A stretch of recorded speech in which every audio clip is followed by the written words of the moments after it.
सबसे अच्छी दिशा कौन सी होती है? 4 दिशा हैं, पूर्व, पश्चिम, उत्तर, दक्षिण।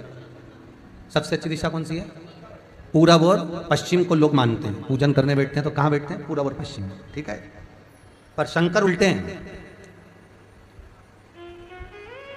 शिव उल्टे बैठे, इसलिए शिव आराधना कहां होती है? शंकर जी का जो जलाधारी है वो कहां है? उत्तर की ओर, उत्तर की ओर जलाधारी। शिव के भगत शंकर का पूजन करने बैठते हैं तो कहां बैठते हैं? दक्षिण की ओर। दक्षिण में भगत बैठता है, उत्तर की ओर जलाधारी रहती है।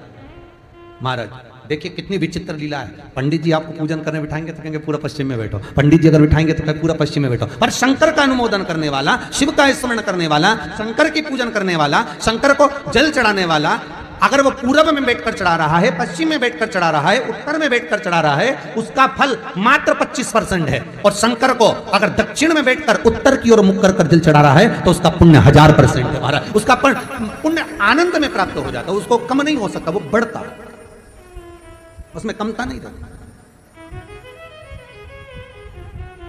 एक प्रैक्टिकल करके देखना, छोटा सा प्रैक्टिकल, छोटा सा है।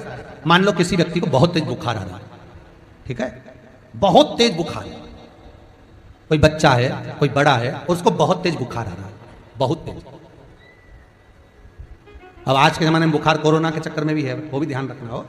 पर मान लो किसी व्यक्ति को बुखार बहुत तेज आ रहा है और बच्चा तप भी बहुत रहा है, 1 लोटा पानी महाराज लेकर जाइए, उल्टे हाथ में उस कलश को रखिएगा, सीधे हाथ से उस कलश के ऊपर हाथ रखकर लेकर ऐसे कैसे ही मंदिर में चले जाओ शंकर जी के।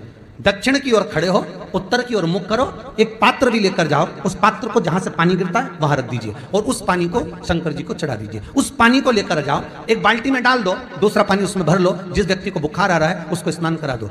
15 से 20 मिनट के बाद में, 20 मिनट भी जान दो, अगर आपको लगता है कि शरीर ठंडा हो गया, और आधे घंटे बाद उसको फिर आप टेम्परेचर नापेंगे, बुखार धीरे धीरे समाप्ति की ओर आ जाएगा, बुखार टिकेगा नहीं उसके शरीर।